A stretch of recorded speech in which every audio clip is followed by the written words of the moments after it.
കോളേജിൽ പോകാനുള്ളത് കൊണ്ട് തന്നെ ബാല നേരത്തെ എണീച്ചു. കുളിയൊക്കെ കഴിഞ്ഞ് അടുക്കളയിലേക്ക് കയറി ജോലി നോക്കി. കുറച്ചു കഴിഞ്ഞപ്പോൾ സിദ്ധുവും എണീച്ചു. രണ്ടാളും ചായ കുടിച്ചു കഴിഞ്ഞ് സിദ്ധുവും ജോലികൾ ചെയ്യാൻ ബാലയെ സഹായിച്ചു. അവൾ വേണ്ട എന്ന് പറഞ്ഞിട്ടും അവൻ കൂടെ കൂടിയതാണ്. അങ്ങനെ ബ്രേക്ക്ഫാസ്റ്റും ഉച്ചത്തേക്കുള്ള ചോറും കറികളും റെഡിയാക്കി. ലഞ്ച് ബോക്സൊക്കെ പാക്ക് ചെയ്ത് വെച്ച ശേഷം ബാല ഡ്രസ്സ് മാറാൻ റൂമിലേക്ക് പോകാൻ തുടങ്ങിയപ്പോൾ സിദ്ധു അവളെ വിളിച്ചു. ബാല അവൾ എന്താ എന്ന് ചോദിച്ചു. നീ ഇനി മുതൽ സൂപ്പർ മാർക്കറ്റിൽ ജോലിക്ക് പോണ്ട, അവൻ പറഞ്ഞു. പോണ്ടാന്നോ? അതെന്താ? അവളും തിരിച്ചു ചോദിച്ചു. അങ്ങനെ എൻ്റെ പെണ്ണ് ഇപ്പോൾ ജോലിക്ക് പോയി കഷ്ടപ്പെടേണ്ട കാര്യമൊന്നുമില്ല, അവൻ മനസ്സിൽ പറഞ്ഞു. അവളോട് അത് പറയണമെന്നുണ്ടെങ്കിലും അവനത് തുറന്നു പറഞ്ഞില്ല. നിന്നെ പഠിപ്പിക്കാനും നിന്റെ കാര്യങ്ങൾ നോക്കാനും ഇപ്പോൾ എന്നെക്കൊണ്ട് കഴിയും. അതുകൊണ്ട് നീ ജോലിക്ക് പോവണ്ട. ഇപ്പോൾ നന്നായി പഠിച്ച് ഒരു ജോലി മേടിക്ക്. എന്നിട്ട് ഞാൻ നിനക്കായിട്ട് മുടക്കിയ പണം മുഴുവൻ തിരിച്ചു തന്നാൽ മതി, അവൻ പറഞ്ഞു. അതും പറഞ്ഞ് അവൻ അടുക്കളയിൽ നിന്നും പോയി. ഇയാൾക്ക് എന്നെ ഇഷ്ടമാണോ? ആണെങ്കിൽ അതങ്ങ് തുറന്നു പറഞ്ഞുകൂടെ? അവളും ഓരോന്ന് പറഞ്ഞ് റൂമിലേക്ക് പോയി. പെട്ടെന്ന് തന്നെ റെഡിയായി ഇറങ്ങി.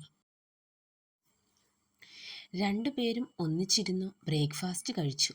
ഉപ്പുമാവായിരുന്നു അവൾ ഉണ്ടാക്കിയത്. അവന് അതത്ര ഇഷ്ടമല്ല, എങ്കിലും അവനത് പറഞ്ഞില്ല. സിദ്ധു ഇന്നു മുതൽ വീണ്ടും വർക്ക്ഷോപ്പിൽ പോയി തുടങ്ങുകയാണ്. അതുകൊണ്ട് തന്നെ അവളോടൊപ്പം അവനും റെഡിയായി ഇറങ്ങി. പതിവ് പോലെ അവൾ അവനെ ഒന്ന് കെട്ടിപ്പിടിച്ചു. അവനും തിരിഞ്ഞ് അവളെ ചേർത്ത് പിടിക്കണമെന്നുണ്ടായിരുന്നു. പക്ഷേ അവനത് വേണ്ടാന്ന് വെച്ചു. മതി മതി, പോവാം, അവനൊരല്പം ഗൗരവത്തിൽ പറഞ്ഞു. വണ്ടി എടുക്കാൻ പോയി. ഞാൻ ഇങ്ങനെയൊക്കെ ചെയ്തിട്ടും തിരിച്ച് ഇയാൾക്ക് എന്താ ഒരു കിസ്സെങ്കിലും എനിക്ക് തന്നൂടെ? വല്ലാത്തൊരു സാധനം തന്നെ. അവൻ പോയത് നോക്കി നിൽക്കെ അവൾ പറഞ്ഞു. ഡീ, നീ അവിടെ എന്താലോചിച്ച് നിൽക്കുവാ? വരുന്നെങ്കിൽ വാ, ഇല്ലെങ്കിൽ ഞാൻ പോകും, നോക്കിക്കോ, അവൻ ദേഷ്യത്തിൽ പറഞ്ഞു. അവൻ വിളിച്ചത് കേൾക്കാതെ എന്തൊക്കെയോ ആലോചിച്ചു നിൽക്കുമായിരുന്നു. അങ്ങനെ അവൾ പെട്ടെന്ന് തന്നെ വന്ന് വണ്ടിയിൽ കയറി. ബസ് സ്റ്റാൻഡ് എത്തിയിട്ടും അവൻ വണ്ടി നിർത്താതെ പോയി. അതെ, എനിക്ക് ഇറങ്ങണം, വണ്ടി നിർത്ത്, അവൾ പറഞ്ഞു. അവൻ മറുപടി ഒന്നും പറഞ്ഞില്ല. നിങ്ങളോടാ പറഞ്ഞത് വണ്ടി നിർത്താൻ, അവൾ വീണ്ടും പറഞ്ഞു. മിണ്ടാതിരിക്കടി, ഇല്ലെങ്കിൽ ഞാൻ ഇപ്പോൾ നിന്നെ തള്ളിയിടും, നോക്കിക്കോ, എന്നെ നിനക്കറിയാമല്ലോ, അവൻ പറഞ്ഞത് കേൾക്കെ അവൾ ഒന്നും മിണ്ടിയില്ല. ശരിയാ, ചിലപ്പോൾ കൂടുതൽ അവനെ വാശി പിടിപ്പിച്ച തള്ളിയിട്ടാലോ? അവൾ അങ്ങനെ ഓരോന്നാലോചിച്ച് ഇരിക്കവേ വണ്ടി അവളുടെ കോളേജിന് മുന്നിൽ എത്തിയിരുന്നു. ഇറങ്ങ്, അവൻ പറഞ്ഞു. അവൾ അപ്പോഴാണ് കോളേജ് എത്തിയത് തന്നെ അറിഞ്ഞത്. അവൾ ഇറങ്ങി. വൈകുന്നേരം ഞാൻ വരും വിളിക്കാൻ, ഇവിടെ നിന്നാ മതി. ശരി, ക്ലാസ്സിൽ പൊക്കോ. അവൾ അല്പം മുന്നിലേക്ക് നടന്നു. പിന്നെ തിരിഞ്ഞു നോക്കി. അവൻ പോയിട്ടില്ലായിരുന്നു.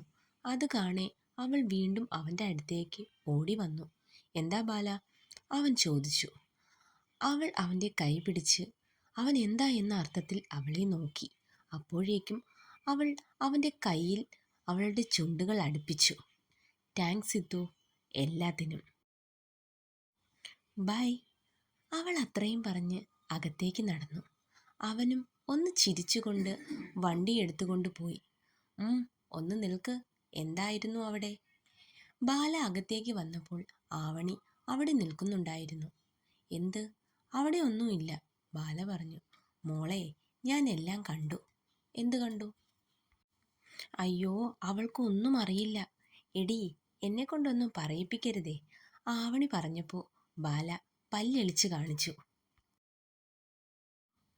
എന്തൊക്കെയായിരുന്നു ബഹളം. അയാളോടൊപ്പം ജീവിക്കില്ല, അയാളെ ഇഷ്ടമല്ല, എന്നിട്ടിപ്പോൾ അയാളെ മതി 24 മണിക്കൂർ.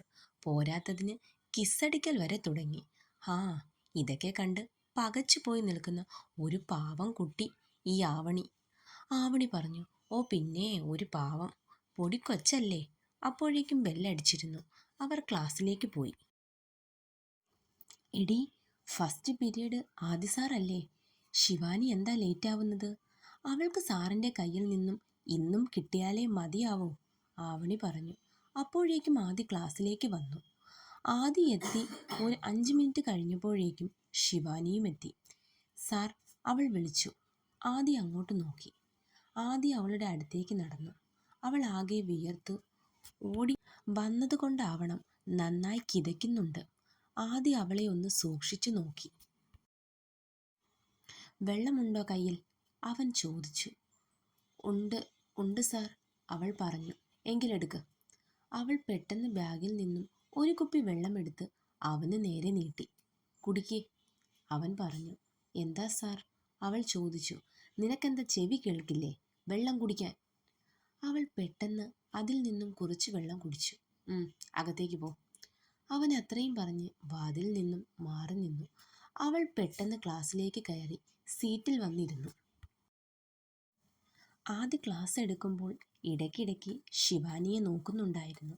അത് ശിവാനി കണ്ടില്ലെങ്കിലും ആവണി കണ്ടിരുന്നു. ലഞ്ച് ബ്രേക്ക് ടൈം ആയപ്പോൾ അവർ ഫുഡ് കഴിക്കാനായിരുന്നു. നീ എന്താ ഇന്ന് ചോറ് കൊണ്ടുവന്നത്?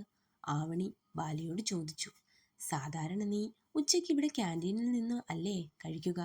അതുകൊണ്ട് ചോദിച്ചതാ, ആവണി പറഞ്ഞു. ശരിയാ. ശിവാനിയും അതിനെ ശരിവെച്ചു. ഇന്ന് നേരത്തെ തന്നെ ജോലികളെല്ലാം കഴിഞ്ഞു. അപ്പോൾ കരുതി ഉച്ചയ്ക്കുള്ളത് കൂടി എടുക്കാമെന്ന്. പിന്നെ സിദ്ധു രാവിലെ എന്നെ ഹെൽപ്പ് ചെയ്യാൻ കൂടി.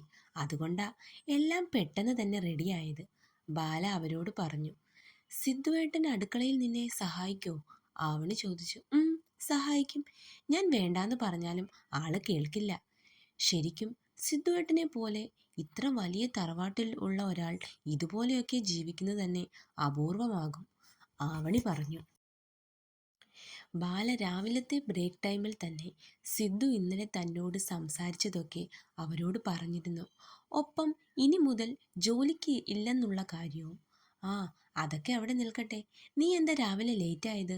ബാല ശിവാനിയോട് ചോദിച്ചു. ഒന്നും പറയണ്ട ഞാൻ ഇറങ്ങാൻ തുടങ്ങിയപ്പോൾ 2 കസ്റ്റമേഴ്സ് വന്നു.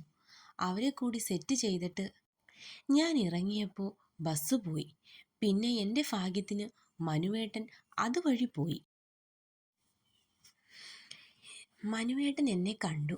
അങ്ങനെ ഏട്ടനാണ് എന്നെ പെട്ടെന്ന് തന്നെ ഇവിടെ എത്തിച്ചത്, ശിവാനി പറഞ്ഞു നിർത്തി. എന്നാലും ഇന്ന് ആദി സാറിന് ഇതെന്തു പറ്റി? സാധാരണ നീ ലേറ്റായി വന്ന അന്ന് നിന്നെ ശരിയാക്കുന്നതാ. ഇന്നൊന്നും മിണ്ടിയില്ല, ബാല പറഞ്ഞു. ആദി സാറിന് ഇവളോട് എന്തോ ഉണ്ട്, ആവണി പറഞ്ഞു. എന്ത്? ശിവാനി ചോദിച്ചു. ഈ പ്രേമം, ആവണിയാണത് പറഞ്ഞത്. അത് കേട്ട് മറ്റുള്ള 2 പേരും അവളെ നോക്കി. അതേടി, എനിക്ക് തോന്നുന്നു സാറിന് ഇവളെ ഇഷ്ടമാണെന്ന്. സാറ് ഇടയ്ക്കിടയ്ക്ക് ക്ലാസ് എടുക്കുമ്പോൾ ഇവളെ നോക്കാറുണ്ട്. പിന്നെ അന്ന് അമ്പലത്തിൽ ഇവൾ വിളക്കെടുത്തപ്പോഴും സാറിൻ്റെ കണ്ണ് ഇവളിൽ തന്നെ ആയിരുന്നു, ആവണി പറഞ്ഞു. പിന്നെ പ്രേമം, നിനക്ക് തലയ്ക്ക് വല്ല കുഴപ്പവുമുണ്ടോ ആവണി? അന്ന് സാറിൻ്റെ അമ്മയെയാണ് ഞാൻ അമ്പലത്തിൽ വെച്ച് സഹായിച്ചത്. ഉത്സവ ദിവസം അമ്പലത്തിൽ വെച്ച് എന്നെ കണ്ടപ്പോൾ ആ അമ്മ അവരുടെ മകന് എന്നെ പരിചയപ്പെടുത്തി. അപ്പോഴാ അവരുടെ മകനാണ് ആദി സാർ എന്ന് ഞാൻ അറിയുന്നത് തന്നെ. ഇന്ന് സാറിപ്പോൾ ഞാൻ ചെയ്തതിന് തിരിച്ചൊന്ന് എന്നെയും സഹായിച്ചു, അത്രേ ഉള്ളൂ. അല്ലാതെ പ്രേമവും കുന്തവും ഒന്നും അല്ല, ശിവാനി പറഞ്ഞു. ഞാൻ വേറെ എന്തൊക്കെയോ പ്രതീക്ഷിച്ചു, ആവണി പറഞ്ഞു. അത് കേട്ട് 2 പേരും ഒന്ന് ചിരിച്ചു. തുടരും. അപ്പോൾ ചാനൽ സബ്സ്ക്രൈബ് ചെയ്യാത്ത ഒരുപാട് കൂട്ടുകാർ ഇനിയുമുണ്ട്. അവരൊക്കെ ചാനലൊന്ന് സബ്സ്ക്രൈബ് ചെയ്യണം. അതുപോലെ തന്നെ ലൈക്കും കമൻറ്റും പിൻ ചെയ്യാൻ മറക്കരുതേ. എല്ലാവരും സ്റ്റോറിയെക്കുറിച്ചുള്ള അഭിപ്രായം കമൻറ്റ് ചെയ്യണേ.